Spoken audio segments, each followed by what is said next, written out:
Hi guys, I'm the Dutch Movie Guy, and today I'm reviewing the Clone Wars TV series and movie. So I am going to lead up to Rogue One with reviews for Rebels and Clone Wars, and perhaps some other things. But today I'm starting with Clone Wars because it's Star Wars.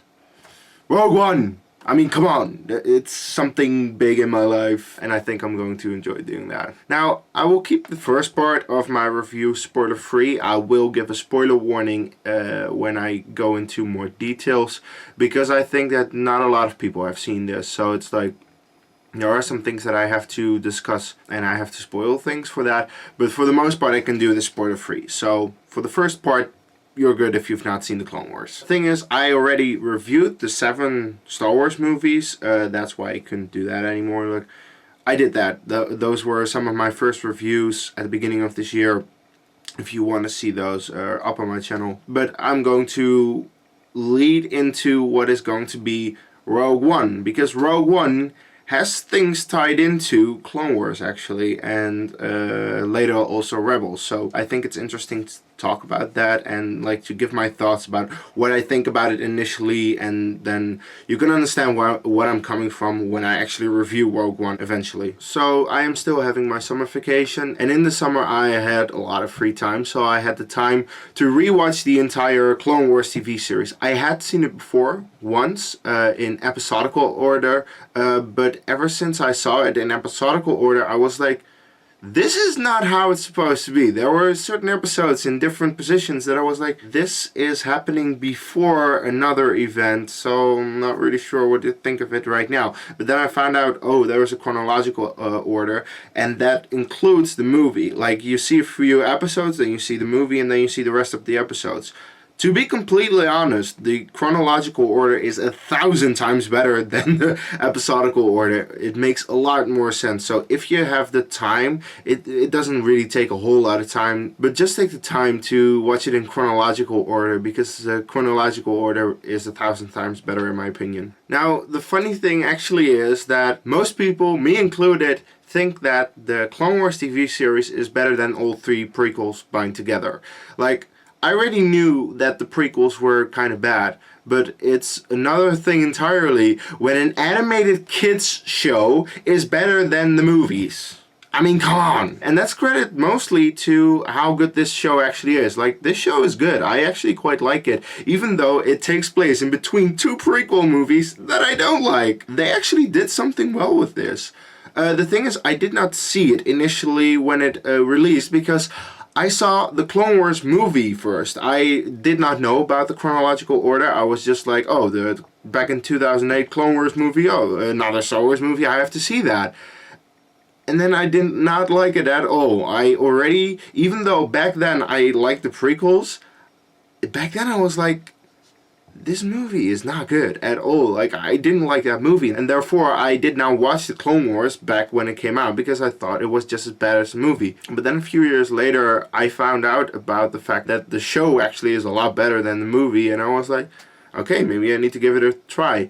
And like I said, like when I saw it the first time, certain things didn't make sense because I saw it out of order. Now that I've seen it again in order, I like it a lot, but there are some big issues I have with it. I will just first start off with what I actually like about this, because as I said, everyone likes this over the prequels. And then of course the question is, why does everyone prefer this over the prequel movies? Even the ones who like the prequels, most people will say that this show is better. That's mostly because of the fact that they got the characters right. Like, Obi-Wan is good in the prequels. That's the only character that is done right, but the story really is about Anakin Skywalker, aka the one who is supposed to be Darth Vader. But the thing was, in the prequels, Hayden Christensen as Anakin was just garbage. I mean, even the hardest defenders of the prequels can say that Hayden Christensen was just very wooden in his performance, didn't do a whole lot, and just wasn't a good Anakin Skywalker. In the Clone Wars, that was so much better. I was so happy to actually have a good Anakin Skywalker that had a good relation with his master. Like, it was well animated, it was well voiced by the people who were involved, and I saw the relation grow between Anakin and Obi-Wan, and I saw Anakin do certain things in that show that was like, this is what I wanted to see in the prequels. And like, we didn't have it in the prequels, so that's a fault of the prequels. Like, fuck those movies. But this show actually showed a lot of great things about Anakin. All the things that I wanted to see in the prequel movies, I got in this show. So I'm actually quite happy that we eventually got it in the show, that I eventually could make an emotional connection to him. They kind of redeemed Anakin, because it was like Darth Vader was my favorite character in anything at all. It's like, he was awesome. And then we had the prequels and they kind of ruined it. And then we had the Clone Wars and they redeemed that. So I'm not really sure what to think, but you know, I just love Darth Vader. That's my basic conclusion. Can't really say a lot else about it. You know, because of the fact that they actually show the relation between Anakin and Obi-Wan, you finally get why Obi-Wan, in that first movie ever, said this. And he was a good friend. It's like, that is what we wanted to see in this prequel movies, the relation between them, like how they work. That was what we got in the Clone Wars, but we didn't get it in the prequels. What I also really liked about this show is that it focuses more on the clones itself. Like, it's Clone Wars, so you have to show that a little bit more, and they go more into what the clones are. Like, they are also people. They have to fight in this war, and that means they have to make certain decisions. They have to be smart, and we actually get like some episodes on Camino where we see them being trained and we see them in combat work together. We get all these backstories to all these clones, and I think they did it great. What I especially liked is that they actually gave a reason why the clones are so easy to do Order 66 in episode 3. I won't spoil it right now, but it's like, they gave an explanation, and I thought that explanation was very good. And what they did with one of the clones, the one called Rex, which is like the leader of all the clones, and he's like very close to Anakin, they gave him the most to do. Like, they made sure that there was one clone who actually did things in this universe. They actually made me care about a clone. I didn't think that was possible, especially after the prequels, but after seeing this show, I was like, yeah, Cody and Rex are actually quite cool clone characters. Not only them, there are some more, but like, Rex is really the standout. And when I at first saw the movie, I was a little bit against him, but he grew on me while I was watching the show. I was getting more invested while I saw the show more, and that is actually great, that you actually see the relation between Rex and Anakin, and you see the relation between Cody and Obi-Wan, because Rex doesn't appear in Revenge of the Sith. Cody does. Cody is the one that has to do things with Obi-Wan on Utapau, and when I saw that movie, I was like, this comes a little bit out of left field, because I can get that, like, there is one clone that Obi-Wan has grown more fond of, but you didn't ever really get the story behind that. This show shows that story, and it actually made me care more for episode 3, which is a movie that I generally do not like, but like, this show improves certain things in episode 3, and I think that's very good. Oh, and I have to, of course, mention one of the characters. He's not a lot in this show. He is in episodes 2, 3, 4, and 5, I believe, of season 5, but he's in Rogue One. Forrest Whitaker's character, Saw Gerrera. I did not remember him from the first time, because I didn't really remember a whole lot from the first time watching the entire Clone Wars. It's been years. But now that I saw it again, he's fresh in my memory, and his character makes sense. He's one of the people who actually is one of the founding members of the rebellion. Because there is something going on Onderon. Wow. That's a tongue twister. Try to say that 10 times fast. Something going on Onderon. Something... Oh, okay. I'm not going to do that. But there's something on Onderon, and Saw Gerrera is involved in that. And he is one of the resistance fighters over there. He has also a sister. And like, there are some things going on. I won't spoil it, but it's actually interesting to see that he has this patch on his shoulder where it looks a lot like the Rebel logo that we know from the original trilogy. And that is how they were able to set up his character to actually have something to do in Rogue One. So I'm actually quite anxious now to see how he works in Rogue One, because I'm like, he worked in the Clone Wars. I thought it was interesting what they did there in those episodes, so I want to see him in Rogue One. Also, this show does quite some fan service. Like, they made some things canon again. Like, they decanonized everything that was made before no, it's not canon anymore because we have to make The Force Awakens with new things going on. So therefore, a lot of things that were canon before that a lot of fans actually really liked were not canon anymore. And like, fans are upset with that. I get that, and that's why people are also against The Force Awakens.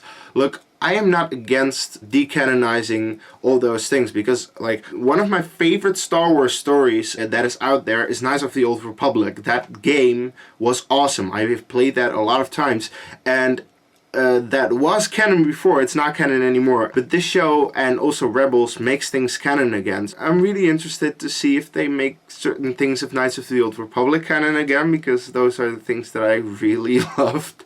And I think that could easily be done because it's a story that takes place 1,000 years before the first episode. So not a whole lot has to tie into it. You just gotta make sure that it checks out with what we've got right now. But it's not that hard because it's 1,000 years. In 1,000 years a lot can happen, and Knights of the Old Republic is a great story. So I'm like, I think they will do something in Rebels. They already did some small things about Knights of the Old Republic, but I have to wait and see for everything. But it will be really cool to get some more, because these are the shows, like the Rebels and Clone Wars are the shows that like introduce us to the things we already know but aren't canon anymore. So that's a great thing. Now, of course, every show is flawed. This show, yeah, it's flawed, especially because it's like it's in the prequel era, and the prequels are so goddamn flawed in my opinion. There are so many things wrong with those things. Luckily, most of the things that the prequels have as issues, this show doesn't have, but it still has some. And like, the first thing that will probably piss a lot of people off is the start of this show. Whether you watch it in episodical order or chronological order, the first episodes and even the movie that you will see are from seasons 1 and 2. Seasons 1 and 2 are not all that great. There are a lot of issues with it. It's still the early days where they were really like figuring out what to do with it. It's really playing towards the kids. The animation is not all that great. So it's a little tough to sit through seasons 1 and 2, even though there are some really nice episodes in there. I will say that there are some episodes that I really enjoy. But yeah, it's a little slow start, and it was a little bit like, maybe we need to just stop this. And that's what a lot of people actually have done. I've heard a lot of people say that they were done before they got to season 3. And season 3 onward, there it gets good. So it's like, if you like Star Wars a lot and if you want some really nice, good fan service things, you definitely need to see seasons 1, 2, and then get to the good stuff. Because the good stuff is there. You've got 4 out of 6 seasons that is good. That's still like a lot of good things in there, and you will probably like a lot if you're a Star Wars fan. Like, I won't spoil anything right now. My spoilers part will go up later in this video. But like, if you want some really nice, good Star Wars fan service as well, and just good Star Wars things, you gotta get to season 3 to 6. Those are the good seasons. But that means that seasons 1 and 2, yeah, they're not all that great. And also the movie, like the movie itself, it actually feels a little bit like a long episode. And it definitely feels like a prequel-like movie. It's not good at all. I can like give the Clone Wars movie itself like a 3 out of 10. Like, the animation is not good, the dialogue is terrible, the writing is terrible, the jokes they try are slapstick, annoying, terrible jokes. There's hardly anything in that movie that I actually like, so yeah. Really low grade. It works better in the context of the series, because you have a few episodes before it, then you have the movie, and then it goes on, and then it ties into everything. But it does have a lot of issues, and one of my biggest issues actually of that movie is Ahsoka Tano. Ahsoka Tano is introduced to be the Padawan of Anakin Skywalker. I can even describe how angry that makes me. It's like, everything I know about Jedi and Sith and like the Star Wars universe, Anakin is still a Padawan of Obi-Wan. He has no business training someone. So it's like, when you give him Padawan, I was like, nope, fuck it, I'm out, bye. There were some years, a few years ago, when it was a terrible time to be a Star Wars fan. With the prequels coming out and like with the Clone Wars movie and the first 2 seasons of Clone Wars, everyone was like, Star Wars? Yeah, I'm good. But now, in the day and age we live in now, it's a lot better. It's actually like the best time to be a Star Wars fan because we got all these great things with Rebels, and we now actually have the final of the Clone Wars TV series, and the entire Clone Wars TV series is actually quite good. We have Rogue One coming out. So there are a lot of things actually to look forward to, but yeah, it started off really being not good Star Wars, like prequel, we didn't like it, and people wanted to stay away from that. And now people are being reintroduced to Star Wars with The Force Awakens, with Rogue One, so it's going up. But yeah, there were some bad things, and like Ahsoka Tano was just one of my most hated characters initially. Okay, so I said that I hated Ahsoka, like past tense. That means I have to like go into spoiler territory, so you can click right here to skip to the end of this video and miss my spoilers, because these are some things I need to talk about in spoiler mode. Anyway, at the end of season 5 we see Ahsoka actually leave the Jedi Council. We've had 5 seasons with her. In all those 5 seasons I wasn't a fan of her, and it is because the bad tastes that she left in my mouth from appearing in that first Clone Wars movie. I was just not a fan of that decision, and I was not a fan of her character because I found her to be really annoying, completely out of place. It was not Star Wars, and I have hated her for most of these seasons. So at the end, when she turns away from the Jedi Order, that's like her best decision she's made. That was the moment that I was like, maybe she's a good character, and then she leaves. So I was just pissed off by the fact that at the point that I almost started to care about her, she left.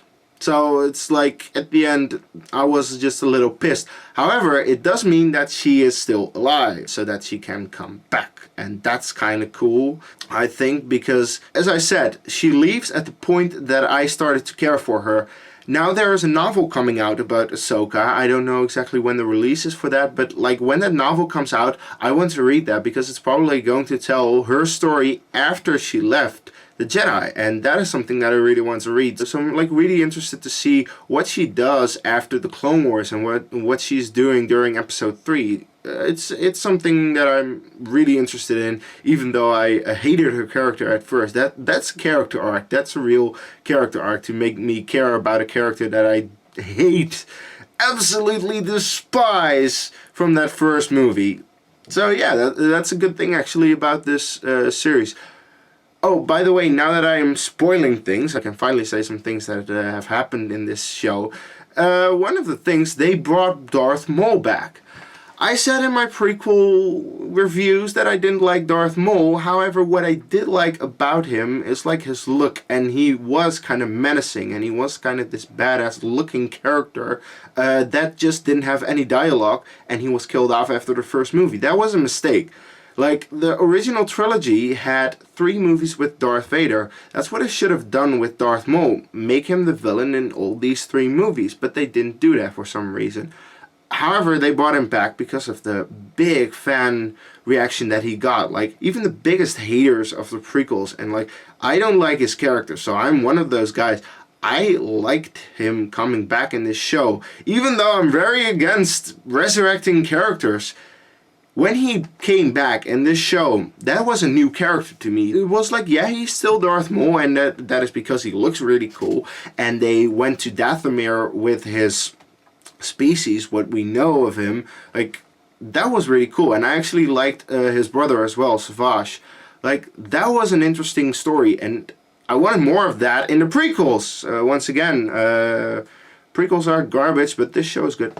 This show's good. This show made me care about all these prequel characters, which is great, you know. That's something that is like, yeah, that I really like. So it was actually great to have Darth Maul back and have him fight with Savage. And then at the end, yes, Savage dies, but Darth Maul doesn't. Darth Maul, like Sidious says something to him. I'm not really sure, but he doesn't die, which means it's left open and he can come back later, and that's also like cool. Like, yeah, now that I like Darth Maul and we have Ahsoka, that is a character that I'm interested in, like, it leaves the door open, and that actually makes me interested in what is after this. I actually want a Darth Maul novel as well. I think that would be a really cool idea for a novel, to really like tell what happened after the Clone Wars, after he wasn't killed and things happened to him. I'm interested in that, so like a novel of Darth Maul could be interesting. And as I said, like, this show does fan service. One of the biggest things for Legends fans, like, I don't really know this story, but like,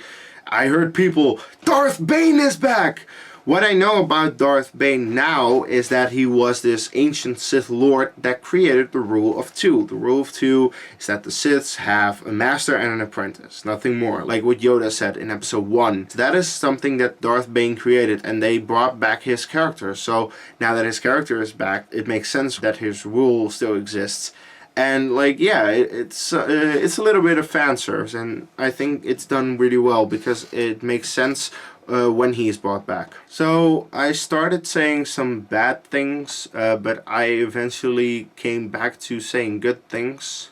I think that shows that this show is pretty good. Like, it does have issues, and I didn't even mention the Jar Jar episodes. Like, holy crap, Jar Jar is annoying in this show. It's like, I didn't mind him too much in the prequels, but in this show, I just skipped Jar Jar episodes. Like, to have Jar Jar episodes was unwatchable. It was horrible, and that really like drags down my score. But keep in mind, like, besides the Jar Jar episodes and like the mediocrity of the first 2 seasons, for the rest of the show, it's quite good. And like, as a Star Wars fan, I really liked it because there was a whole lot of fan service.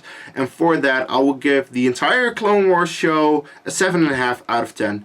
And I will say you have to watch it in chronological order. I said that at the beginning of my review, but yeah, you really have to watch it in chronological order. It makes a whole lot more sense if you do that. So those were my thoughts on the Clone Wars TV series, and now I wonder, have you seen it? And if so, what do you think of it? Like, do you like it or maybe not? I mean, there are things to like, there are things to hate, I know, but I like it more than I dislike it, and therefore I think it's good.